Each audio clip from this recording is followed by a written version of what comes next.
नमस्कार, मैं कादम्बिनी शर्मा हूँ आपके साथ। अमेरिका और ईरान की दूसरे दौर की शांति वार्ता आज इस्लामाबाद में होनी है।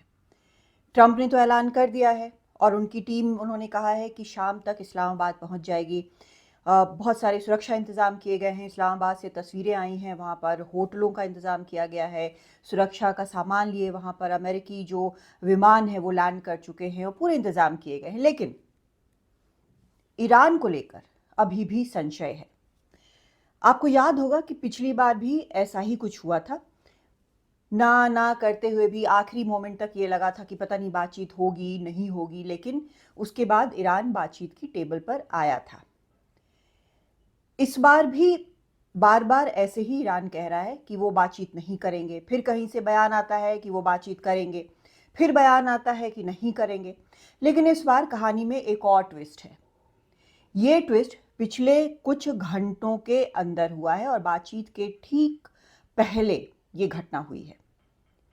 घटना यह है कि चीन से ईरान के लिए चला हुआ ईरान का एक व्यापारी जहाज, टुस्का नाम है उसका, और वो एक घटना का शिकार हुआ है।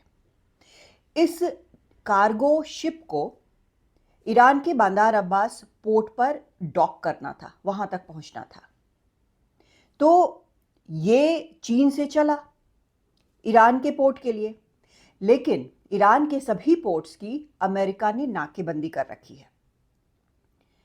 तो नाकेबंदी के दौरान ये शिप वहां पर पहुंचा। जो अमेरिकी रक्षा विभाग की तरफ से जानकारी दी गई है उसके मुताबिक अमेरिकी नेवी जो वहां पर तैनात है, जो नाकेबंदी कर रही है, उसने 6 घंटे तक अलग अलग तरीके से इस जहाज को चेतावनी दी कि वो मुड़ जाए, वहां से चला जाए, लेकिन ये जहाज जो है वो चलता रहा। इसने हर चेतावनी को इग्नोर कर दिया। इसके बाद क्या हुआ? आखिर अमेरिकी नेवी जो वहां पर तैनात है उसने कहा कि इस जहाज का, जो ईरानी व्यापारी जहाज है, कहा कि उसका इंजन रूम फौरन खाली किया जाए। ये सब कुछ वीडियो पर है और ये वीडियो अमेरिकी रक्षा विभाग ने साझा भी किया है। उन्होंने कहा कि इंजन रूम खाली किया जाए। उसके बाद अमेरिका ने वहां पर गोलीबारी की उस इंजन रूम पर, बिल्कुल प्रिसाइज उस जहाज के इंजन रूम पर, ना इधर ना उधर बल्कि इंजन रूम पर, और उसको पूरी तरह से बर्बाद किया। तो एक बार जब इंजन रूम बर्बाद हो जाता है तो जहाज आखिर आगे चलेगा कैसे? ये हुआ। उसके बाद अमेरिका ने एक और वीडियो जारी किया है, अमेरिका के रक्षा विभाग ने एक और वीडियो जारी किया है। इस वीडियो में यह दिखाया गया है कि कैसे हेलीकॉप्टर के जरिए अमेरिकी मरीन्स जो हैं समुद्र में इस जहाज पर पहुंचे और उसके बाद ईरान के इस व्यापारी जहाज को कब्जे में लिया। ये सारी घटना जो हुई है उसने अब बातचीत को संशय में डाल दिया है। ईरान की तरफ से जवाब ये आया है कि ये पायरेसी है, मतलब कि समुद्र में ये डाका डाला गया है। ये समुद्री लुटेरे जो होते हैं उनको पायरेट्स कहते हैं, और पायरेसी जो है वो समुद्र में इलीगल माना जाता है, उसके खिलाफ सभी देश काम करते हैं।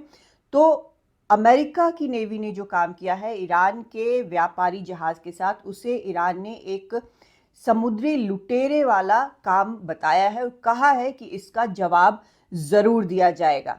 ईरान ने यह भी कहा है कि ये बिल्कुल ही सकारात्मक संकेत नहीं है, कोई ये पॉजिटिव चीज नहीं है। और साफ तौर पर जब आप शांति वार्ता की कोशिश कर रहे हैं तो ये सकारात्मक एक कदम नहीं देखा जा सकता, लेकिन इसके और भी पहलू हैं कि अगर नाकेबंदी है और अगर पहले से ये ऐलान किया गया है कि किसी भी जहाज को वहां से आने जाने नहीं देंगे ईरानी पोर्ट से, तो आखिर इस जहाज ने 6 घंटे तक आखिर अमेरिकी नेवी की चेतावनी को नजरअंदाज क्यों किया? क्या ये जानबूझकर किया गया? ईरान के इशारे पर, ईरान की नेवी के इशारे पर यह किया गया, या फिर एक कोशिश की जा रही थी ये देखने की कि आखिर अमेरिकी नेवी ने जो नाकेबंदी की है उसको बुलडोज करके अंदर घुसा जा सकता है या बाहर निकला जा सकता है या नहीं। तो एक तरह से ये एक टेस्ट भी हो सकता है ईरान की तरफ से। लेकिन अगर ये टेस्ट था तो इस टेस्ट में ये साबित हुआ है कि अमेरिका इस नाकेबंदी को लेकर बहुत गंभीर है और उस पर टिका हुआ है।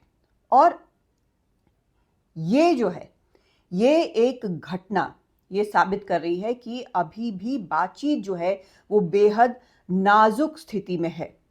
वैसे एक खबर ये आई है कि IRGC जो ईरानियन रेवोल्यूशनरी गार्ड्स हैं उनके पूर्व कमांडर रहे और अभी फिलहाल ईरान की पार्लियामेंट नेशनल सिक्योरिटी कमिटी के प्रमुख जो हैं इब्राहिम अजीजी, उन्होंने ये कहा है कि बातचीत तो चलेगी। अब देखिए फिर यह हाँ ना का सिस्टम शुरू हो रहा है। बातचीत तो चलेगी लेकिन कुछ पॉजिटिव सिग्नल मिलना चाहिए। ये बड़ा इंटरेस्टिंग है क्योंकि उसके कुछ घंटे पहले ईरान की जो स्टेट न्यूज़ एजेंसी है उसने कहा था कि ईरान ने बातचीत से मना कर दिया है। और इसके पहले क्योंकि अमेरिका ने नाकेबंदी नहीं हटाई तो एक बार फिर से स्ट्रेट ऑफ हॉर्मुज की नाकेबंदी ईरान ने भी कर दी। उसने भी कहा कि अब फिर से बंद है। तो ये सब बहुत कंफ्यूजिंग जो सिग्नल्स हैं। लेकिन जो यहाँ पर इब्राहिम अजीजी कह रहे हैं कि पॉजिटिव सिग्नल मिलना चाहिए, वो पॉजिटिव सिग्नल आखिर होगा क्या? क्या अमेरिका जो है वो ईरान की जो पोर्ट्स की नाकेबंदी कर रहा है वो बंद कर दे? क्योंकि यही ईरान मांग रहा है। उन्होंने कहा कि हमने अपनी तरफ से खोला, अमेरिका ने नाकेबंदी रखी हुई है तो हम फिर से बंद कर रहे हैं। तो क्या अमेरिका ये नाकेबंदी बंद कर दे?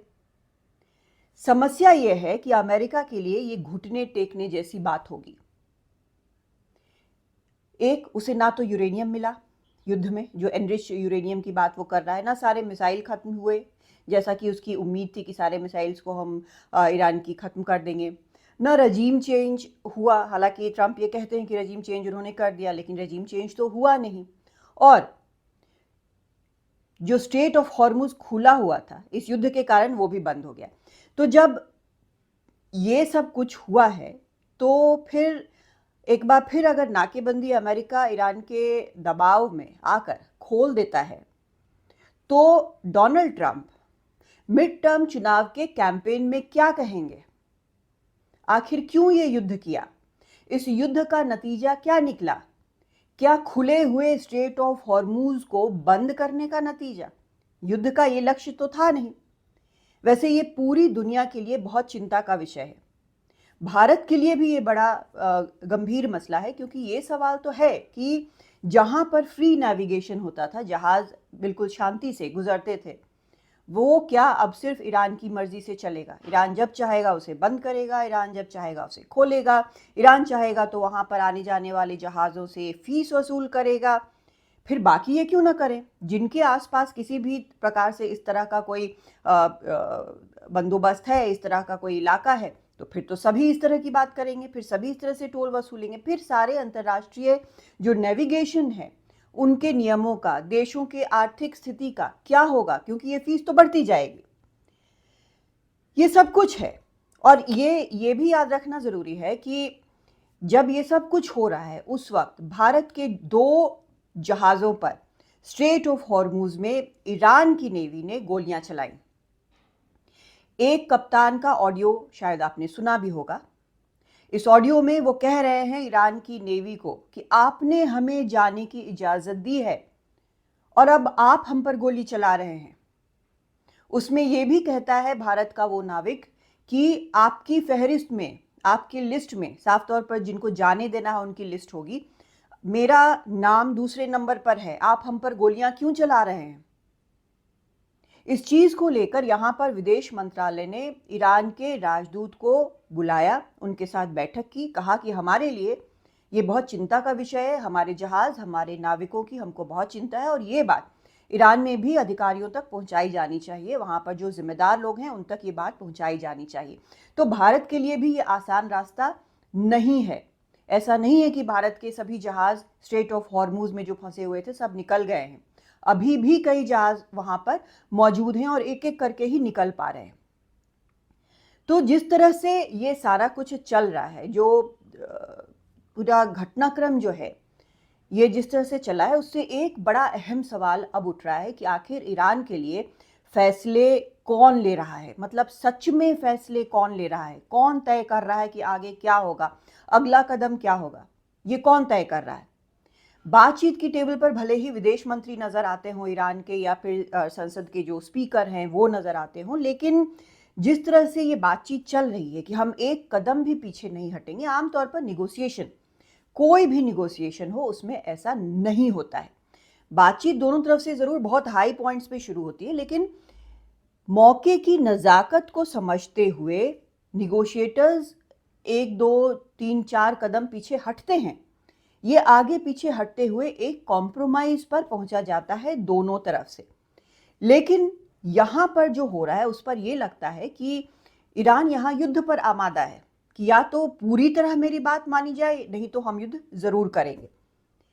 तो यहां पर देखने से यह लगता है कि हो सकता है कि ईरान में हमलों में जो अनुभवी निगोशिएटर्स हैं वो अब नहीं रहे, और जो बातचीत जो कर रहे हैं, वो बातचीत की जो कमान है वो सैन्य शक्तियों के पास है, जिनके पास शायद निगोसिएशन का अनुभव नहीं है और सिर्फ आर या पार की तस्वीर देखते हैं। क्योंकि बयान ईरान से भी आए हैं कि हम युद्ध के लिए तैयार हैं, बातचीत जो है वो युद्ध का ही एक कंटिन्यूएशन है।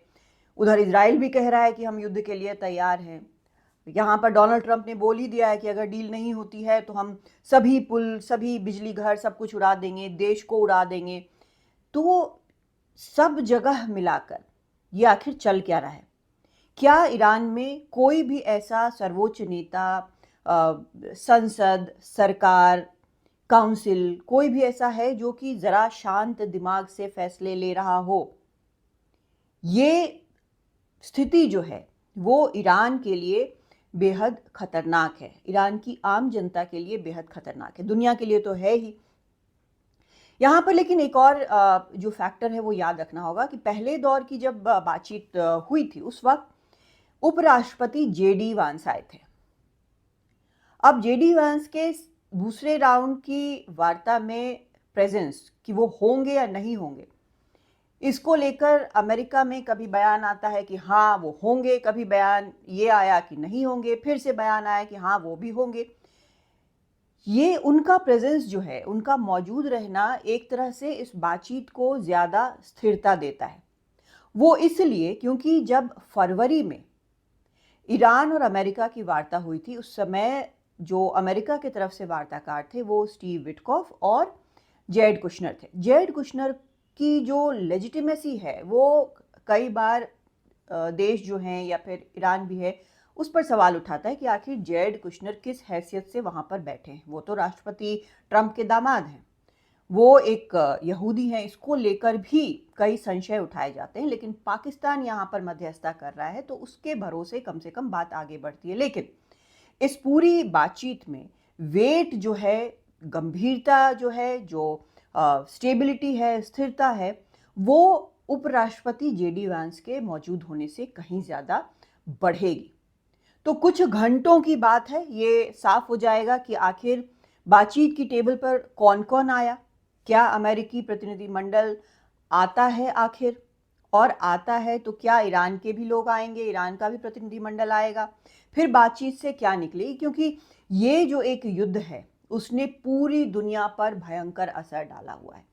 लेकिन जो वार्ताकार हैं उनको भी ये समझना होगा, जैसे हम यहाँ भारत में बोलते हैं कि वीणा की तार को उतना ही खींचो जहाँ तक वो टूटे ना, क्योंकि टूट गया फिर तो कोई मतलब ही नहीं है। तो ये वार्ता होती है, नहीं होती है, कैसे होती है, इससे क्या निकलता है, ये सब देखने वाली बात होगी। लेकिन इसके लिए दोनों ही पक्षों को कहीं ना कहीं एक कॉम्प्रोमाइज, एक समझौता जरूर करना होगा। नमस्कार।